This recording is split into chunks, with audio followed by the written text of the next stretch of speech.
खरं तर तुम्हाला रोजच वेगवेगळ्या पद्धतीनं रॅपिड फायरला सामोरं जावं लागतं.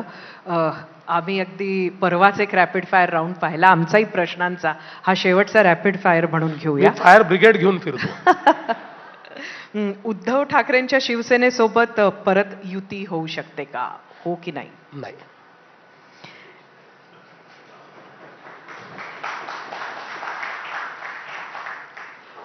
लाडकी बहीण झाली, तुमचा लाडका मंत्री पण मध्ये कळला.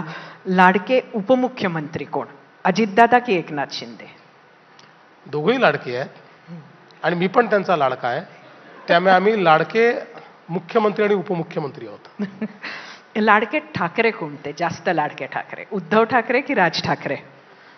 बघा, ठाकरे असे आहेत की त्यांना आपण लाडकं म्हणायचं आणि त्यांनी आपल्याला दोडकं म्हणायचं. कुठे भानगडीत पडता? तुमचा खरंच लाडका मंत्री कोण आहे? तुम्हाला माहिती कर सांगतो की गेल्या 5 वर्षात माझा उद्धवजींशी संबंध राहिला नाही. माझा राजशीच संबंध राहिला. राज ठाकरेंशीच माझा संबंध राहिला.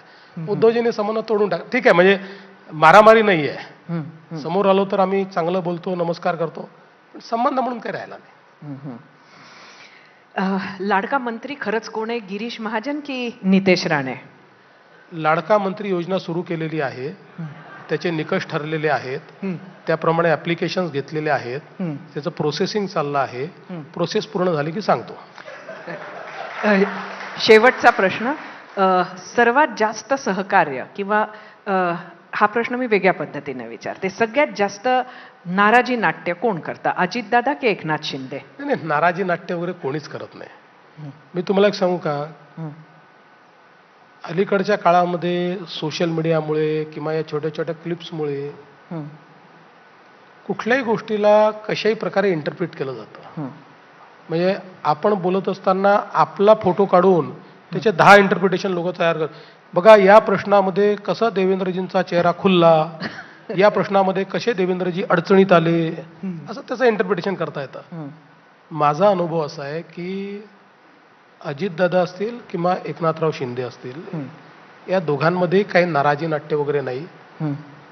अडचणी येतात, आम्ही एकत्रित बसून सोडवतो. या दोघांमधला एक महत्वाचा फरक आपण समजून घेतला पाहिजे की शिंदे साहेब शिवसैनिक आहे आणि शिवसैनिक जो असतो हा इमोशनल असतो. तसे ते इमोशनल आहे आणि अजितदादा हे प्रॅक्टिकल आहेत. अजितदादा हे राजकारणामध्ये प्रॅक्टिकल विचार करून निर्णय घेणारे आहेत. त्यामुळे दोघांशी वागताना हे मला लक्षात ठेवावं लागतं की यांच्याशी वागताना आपल्याला प्रॅक्टिकलच विचार करावा लागेल आणि यांच्याशी वागताना यांच्या इमोशनल साईडचा विचार देखील आपल्याला करावा लागेल. तर तेवढं जर मी सांभाळलं तर काही अडचण येत नाही. धन्यवाद देवेंद्रजी, आपण आमच्या सर्व प्रश्नांची उत्तरं दिली आपल्या त्या खास स्टाईलमध्ये, ह्युमरस असून सुद्धा गांभीर्य ठेवून. धन्यवाद.